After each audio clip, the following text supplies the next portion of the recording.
زمانہ مکہ میں اللہ کے محبوب صلی اللہ علیہ وسلم نے جب اعلان نبوت فرمایا تو آپ پر بڑے حالات آئے، اور جو لوگ بھی آپ کے ساتھ اسلام میں داخل ہوتے چلے گئے، آپ کے ساتھ ہوتے چلے گئے،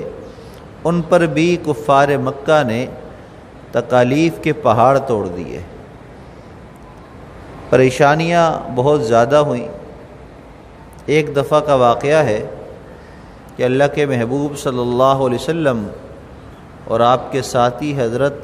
ابو بکر صدیق رضی اللہ تعالی عنہ پہاڑوں کی طرف نکل گئے۔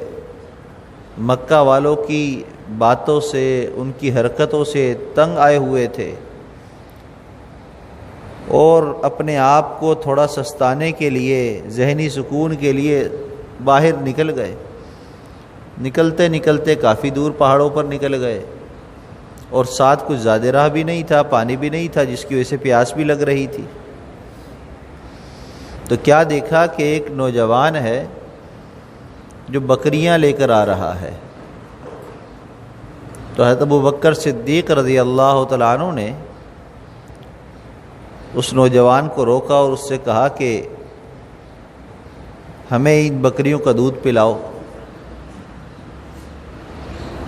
تو وہ نوجوان کہنے لگا کہ میں ان کا مالک نہیں ہوں، میں ان بکریوں کو چرانے کے لیے آیا ہوں، مالک ان کا کوئی اور ہے، یہ امانت ہے میرے پاس۔ کہا کہ اچھا، تو یہ بتلاؤ کہ ان بکریوں میں کون سی ایسی بکری ہے جس نے کبھی دودھ نہیں دیا، جس نے کبھی بچہ نہیں جنا،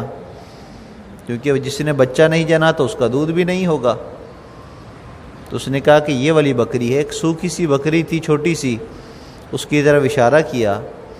اللہ کے محبوب صلی اللہ علیہ وسلم اس بکری کے قریب گئے اور جا کر اس کے تھنوں کو ہاتھ لگایا۔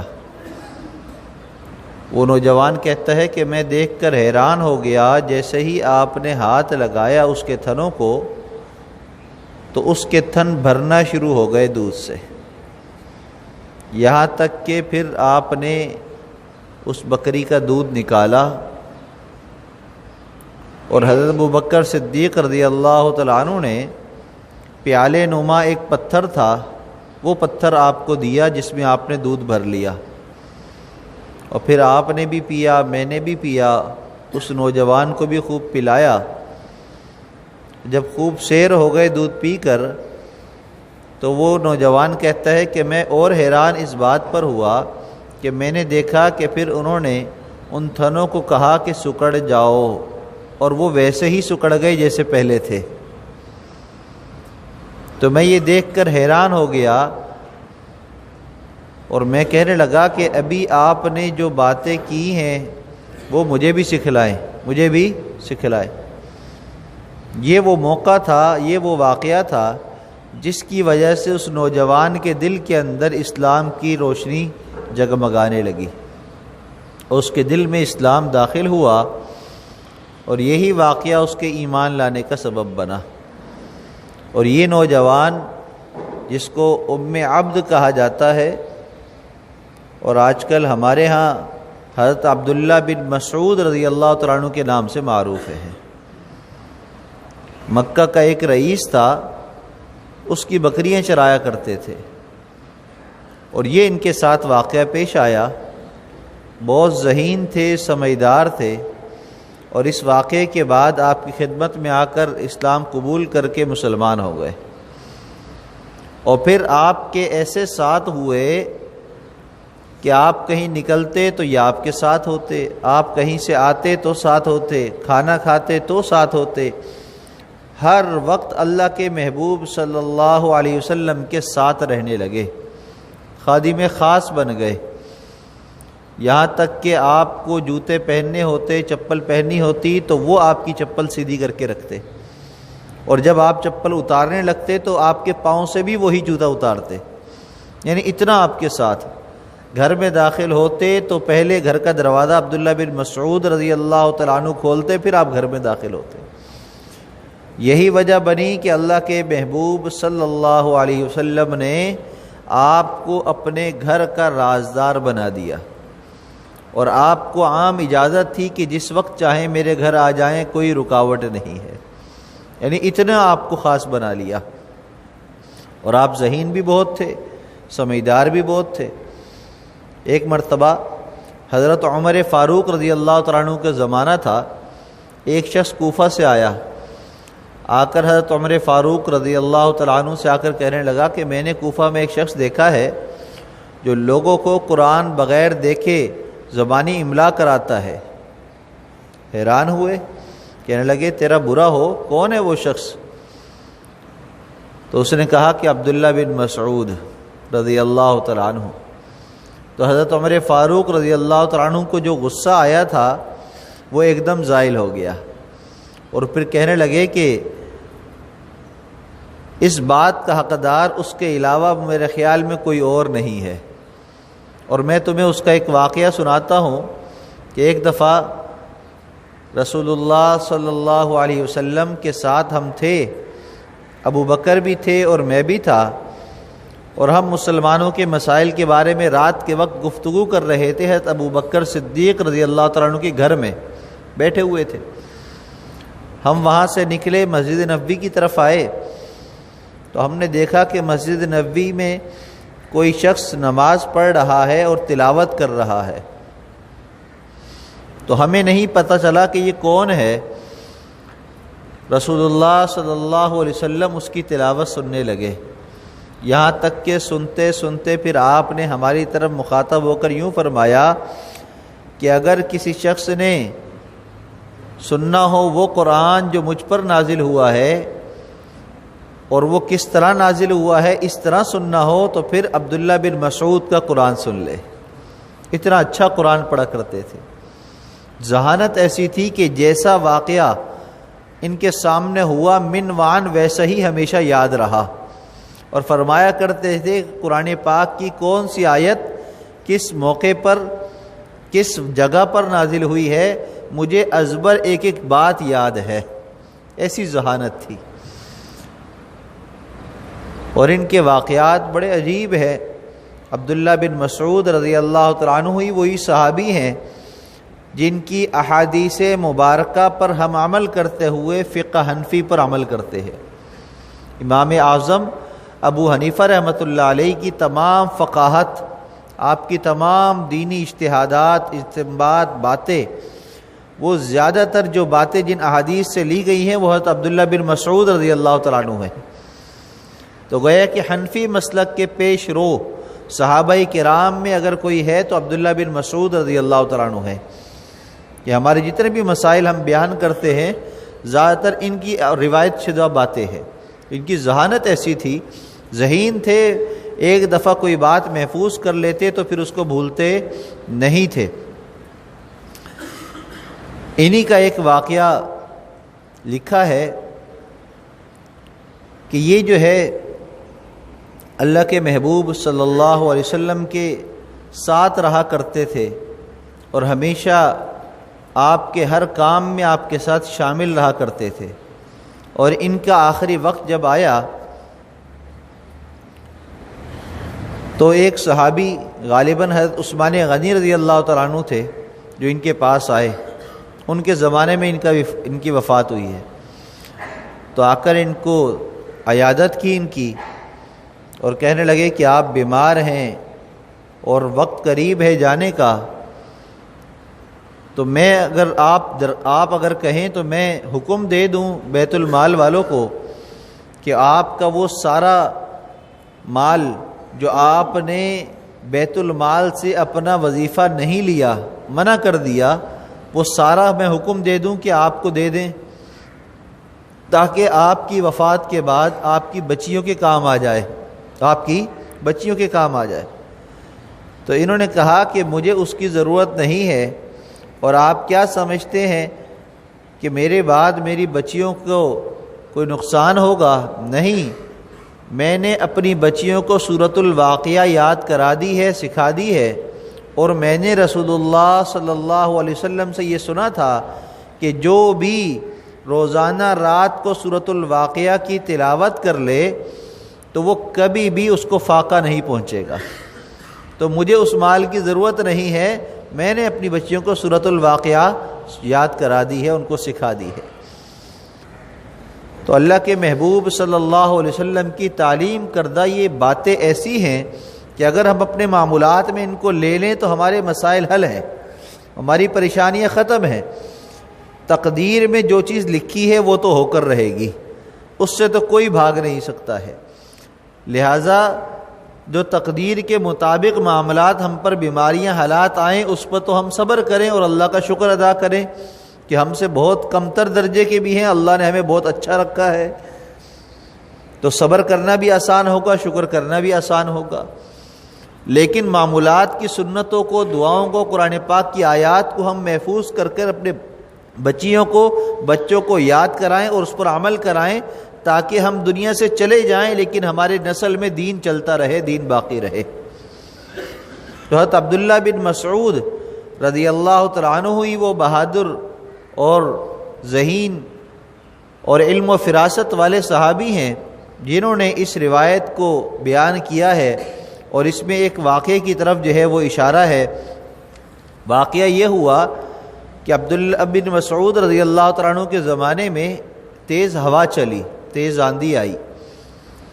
تو آپ کے ساتھ جو لوگ تھے، مسلمان تھے، تابعین تھے، وہ کہنے لگے کہ کہیں دجال تو نہیں آ گیا، کہیں دجال تو نہیں آ گیا۔ تو عبداللہ بن مسعود رضی اللہ تعالیٰ عنہ نے فرمایا کہ نہیں، ابھی دجال نہیں آیا، اس لیے کہ دجال کے آنے سے پہلے کچھ واقعات جو رسول اللہ صلی اللہ علیہ وسلم نے میرے سامنے بیان کیے تھے مجھے اچھی طرح یاد ہے، ابھی وہ واقعہ نہیں ہوا ہے، اس لیے دجال ابھی نہیں آیا۔ اور پھر آپ فرمانے لگے کہ قسطنطنیہ کی جو لڑائی ہے، اس لڑائی کے وقت میں ایسا ہوگا کہ مسلمانوں کا جو لشکر ہے وہ لڑے گا، ایک دن لڑیں گے، مسلمان شہید ہوں گے، مارے جائیں گے، پھر دوسرے دن لڑائی ہوگی، پھر مارے جائیں گے، پھر تیسرے دن مسلمان نکلیں گے اور یہ عزم کر کے کہ انشاءاللہ آج ہمیں فتح ہوگی، اور پھر اللہ ان کو فتح بھی عطا فرمائیں گے، اور اس کے بعد ان کو خوب مال غنیمت ملے گا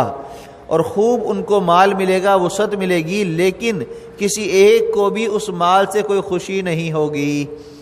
اور وجہ اس کی یہ ہے کہ ہر خاندان میں سے اگر 100 لوگ ہیں تو 99 مر چکے ہوں گے، ایک باقی ہوگا، تو اس ایک کو جب مال ملے گا تو اس کو اپنے 99 مرے ہوئے کی وجہ سے کوئی خوشی نہیں ہوگی۔ اتنے لوگ تعداد میں مسلمان مریں گے اس جنگ کے اندر، اس لڑائی میں، کہ مسلمانوں کو مال غنیمت اور فتح پر بھی کوئی خوشی نہیں ہو رہی ہوگی، یہاں تک کہ دجال مسلمانوں کو گھیرے گا، گھیرتا گھیرتا چاروں طرف سے اس کی فوج جو ہے مسلمانوں کو گھیر لے گی، اور مسلمانوں کی اس وقت امارت حضرت مہدی کر رہے ہوں گے، اور حضرت مہدی کی معیت میں جو جماعت ہوگی وہ مختصر رہ جائے گی، اور اس کو چاروں طرف سے گھیر لیا جائے گا، یہاں تک کہ فجر کی نماز کا وقت ہوگا، اور امام مہدی جو ہے وہ فجر کی نماز کے لیے مصلی پر کھڑے ہوں گے، اور اقامت کہیں جا رہی ہوگی، یہاں تک کہ حضرت عیسیٰ علیہ السلام کا نزول ہوگا، اور وہ شرقی جانب سے یہ ہے وہ نازل ہوں گے، اور وہاں سے جب آئیں گے تو دجالی فوج ہوگی، اس کو چیرتے ہوئے ہم تک پہنچ جائیں گے، مسلمانوں تک پہنچ جائیں گے، اور ان کا ایسا رعب ہوگا کہ وہ دجالی فوج ان کو کچھ کہہ بھی نہیں سکے گی، اور وہ ان کے درمیان سے عیسیٰ علیہ السلام وہاں پر دمشق کی جامع مسجد میں جہاں حضرت عیسیٰ علیہ السلام اپنی جماعت کے ساتھ موجود ہوں گے وہاں پر آ جائیں گے، اور جیسے ہی آپ آئیں گے حضرت مہدی جو ہے وہ دیکھیں گے آپ کو، تو آپ کو کہیں گے کہ آپ نماز پڑھائیں، تو حضرت مہدی کو حضرت عیسیٰ علیہ السلام آگے سے کہیں گے کہ اقامت آپ کے لیے کہی گئی ہے، لہذا آپ ہی نماز پڑھائیے۔ اور عبداللہ بن مسعود رضی اللہ تعالیٰ عنہ فرماتے ہیں اللہ تعالیٰ نے جو ہے اس امت کے اندر بعض کو بعض پر اس طریقے سے فضیلت عطا فرمائی ہے امامت کے ذریعے کہ عیسیٰ علیہ السلام نبی ہونے کے باوجود بھی ایک امام کی اقتداء میں نماز پڑھیں گے، اور امام مہدی ان کے امام بنیں گے نماز کے اندر۔ یہ اللہ کی طرف سے اعزاز اور اکرام ہے اس امت کے لیے۔ اور پھر جو ہے نماز کے بعد ملاقات ہوگی، اور دجال کو پتہ چلے گا کہ عیسیٰ علیہ السلام آ چکے ہیں، تو وہ بھاگے گا، کیونکہ اس کو پتہ ہے کہ عیسیٰ علیہ السلام مجھے مارنے کے لیے ہی اللہ کی طرف سے نازل کیے جائیں گے، اور پھر وہ بھاگے گا، اور عیسیٰ علیہ السلام پھر امام مہدی کے ساتھ مل کر اور مسلمانوں کی جماعت آپ کے ساتھ ملے گی اور یہ اس کا پیچھا کرے گی دجال کا، یہاں تک کہ مقام لد جہاں اس وقت اسرائیل کا ایئرپورٹ موجود ہے، اس مقام پر، اس کے دروازے پر دجال کو وہ پکڑ لیں گے اور اپنے نیزے سے اس کو ماریں گے، جس سے وہ مر جائے گا، قتل ہو جائے گا، اور جیسے ہی اس کو قتل کریں گے، جہنم واصل کریں گے، فوراً یہودیوں کے اندر انتشار پھیل جائے گا، بھگدڑ مچ جائے گی، جس کی وجہ سے پتھر اور شجر کوئی بھی ان کو پناہ نہیں دے گا، اور ہر ایک کے پیچھے یہ چھپیں گے، لیکن پتھر کہے گا میرے پیچھے یہودی چھپا ہے، اے مسلمان اس کو مار، درخت کہے گا کہ میرے پیچھے یہودی چھپا ہے، اس کو نکال اور اس کو مار۔ اس طریقے سے یہودیوں کا قتل ہوگا، اور اس کے بعد دجال کا اور دجالیت کا دنیا سے خاتمہ ہو جائے گا۔ حضرت عبداللہ بن مسعود رضی اللہ تعالیٰ عنہ نے یہ ساری روایت کو بیان فرمایا۔ احادیث مبارکہ میں دجال کا جس طرح ذکر ہے، اسی طرح دجال کے فتنے سے بچنے کا بھی ذکر موجود ہے کہ اس سے بچا کیسے جائے، کیونکہ اس وقت جو سسٹم اور نظام چل رہا ہے یہ سارا وہی نظام ہے تو دجال کی آمد کے لیے منتظر ہے، اور دجال کے لیے سارا جو ہے میدان سجایا جا رہا ہے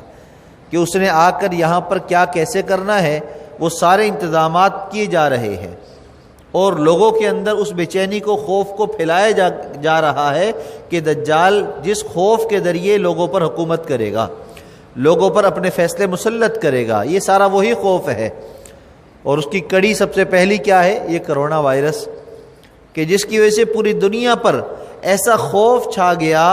کہ پوری دنیا کو بند کرنے کے لیے انہوں نے ایک آرڈر جاری کیا اور ساری دنیا بند ہو گئی۔ ایسا ہوا کہ نہیں ہوا ہے؟ اس وقت بھی کتنی ایسی جگہ ہیں جو بالکل بند ہیں، کتنے ایسے ملک ہیں جو بند پڑے ہوئے ہیں۔ کیا ہوا؟ کرونا انہوں نے خود ایجاد کیا اور مسلمانوں کو خوف زدہ کرنے کے لیے، لیکن اللہ کی شان دیکھیے کہ ایمان اور قرآن اور دین اسلام کی برکت سے اللہ تعالیٰ نے مسلمانوں کو اس کے ذریعے اور مضبوط کر دیا، اور تقوی اور توکل علی اللہ کے اندر اضافہ ہو گیا کہ ہم نے دیکھ لیا کہ کرونا ہے اور پھر بھی ہم دعائیں پڑھ کر محفوظ ہیں، تو ہمارا یقین اور بڑھ گیا کہ اللہ کے کلام میں، اللہ کے محبوب صلی اللہ علیہ وسلم کی سنتوں کے اندر جو طاقت ہے وہ کسی اور چیز میں طاقت نہیں ہے۔ تو اس لیے ہمیں اس بات کو آگے اپنی نسل میں بھی منتقل کرنا ہے۔ اللہ کے محبوب صلی اللہ علیہ وسلم کے بارے میں حضرت عائشہ صدیقہ رضی اللہ تعالیٰ عنہ فرماتی ہیں کہ آپ نماز میں اکثر یہ دعا مانگا کرتے تھے، اللہم انی اعوذ بک من عذاب جہنم واعوذ بک من عذاب القبر واعوذ بک من فتنۃ الدجال واعوذ بک من المحیا والممات، من فتنۃ المحیا والممات۔ 5 چیزوں سے پناہ آپ خاص طور پر مانگا کرتے تھے، عذاب جہنم، عذاب قبر، فتنہ دجال اور فتنہ محیا اور ممات۔ یہ 5 فتنے ایسے ہیں، 5 چیزیں ایسی ہیں جس کے اندر انسان غفلت میں پڑ جاتا ہے اور کہتا ہے کہ جب ہوگا تو دیکھا جائے گا، اس لیے کہ قبر میں تو تب ہوگا جب قبر میں رکھے جائیں گے، لہذا ابھی تو زندگی پڑی ہے، اور جہنم تو آخرت کا معاملہ ہے، وہاں کی وہاں دیکھی جائے گی۔ ہم اپنے بچے کو حافظ قرآن بنا دیں گے، بس ہماری تو شفاعت پکی ہو گئی،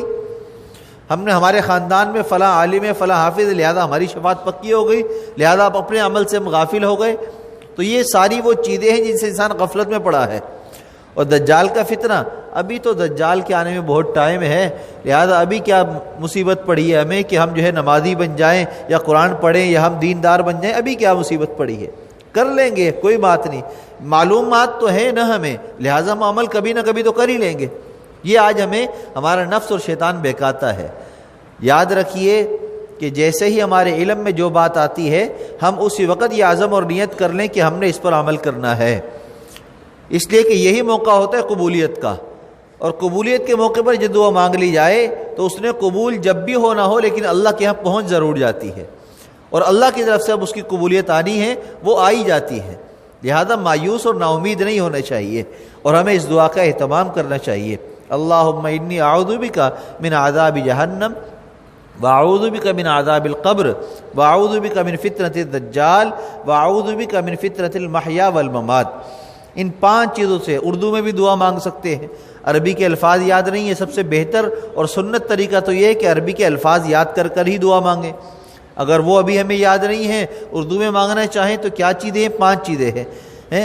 جہنم کے عذاب سے، عذاب قبر سے، دجال کے فتنے سے، محیا اور ممات کے فتنے سے۔ ان فتنوں سے ہم حفاظت کی دعا مانگ لیا کریں، اللہ کی پناہ میں آ جایا کریں۔ اللہ کی پناہ میں آ جانا یہ وہ عظیم نعمت ہے جس کی وجہ سے انسان بڑے بڑے گناہوں سے بچ جاتا ہے، اور ایسے گناہ جس سے بچنے کا کوئی راستہ نظر نہ آ رہا ہو، جس سے نکلنے کا کوئی راستہ نظر نہ آ رہا ہو، اللہ کی پناہ میں آنے کی وجہ سے انسان اس سے بھی نکل جاتا ہے۔ حضرت یوسف علیہ السلام کا واقعہ مشہور ہے کہ آپ کے واقعے کے اندر ایک واقعہ یہ ہوا کہ آپ نوجوان تھے، خوبصورت تھے، تو ایک عورت آپ پر فریفتہ ہو گئی، دل ہار بیٹھی۔ اب اس نے اپنی پلاننگ کی، اپنے گھر کے اندر ہی سارے دروازے بھی بند کیے، اور یوسف علیہ السلام کو ایک کام کے بہانے اپنے کمرے میں بھی بلا لیا، اور سارے انتظامات کر لیے کہ کہیں سے آپ نکل نہ پائیں، جب تک کہ میں نہ چاہوں یہ نکل نہ پائیں یہاں سے، سارا انتظام کر لیا۔ لیکن جب یوسف علیہ السلام کو بھنک پڑی کہ نہیں، معاملہ درست نہیں لگ رہا، اس کی گفتگو کے اندر وہ بات نہیں ہے جو ہونی چاہیے، لہذا جیسے ان کو یہ خطرہ محسوس ہوا کہ اس عورت کا ارادہ صحیح نہیں ہے، اللہ کی طرف متوجہ ہوئے، انی معاذ اللہ، میں اللہ سے ڈرتا ہوں، اللہ کی پناہ میں آتا ہوں۔ جیسے ہی اللہ کی پناہ میں آئے، اللہ کی طرف سے ایسا ذہن چلا، ایسا ان کے لیے راستہ کھلا کہ دوڑے، کمرے سے نکلے۔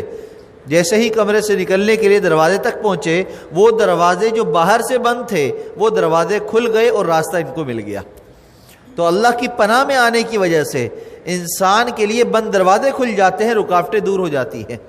بعض مرتبہ ایسا ہوتا ہے، کوئی شادی کے پروگرام ہوتے ہیں، یا کوئی دعوتیں ہوتی ہیں، یا کوئی رشتہ داروں کے اندر کوئی معاملات ہوتے ہیں، اب انسان سوچتا ہے کہ کیا کروں،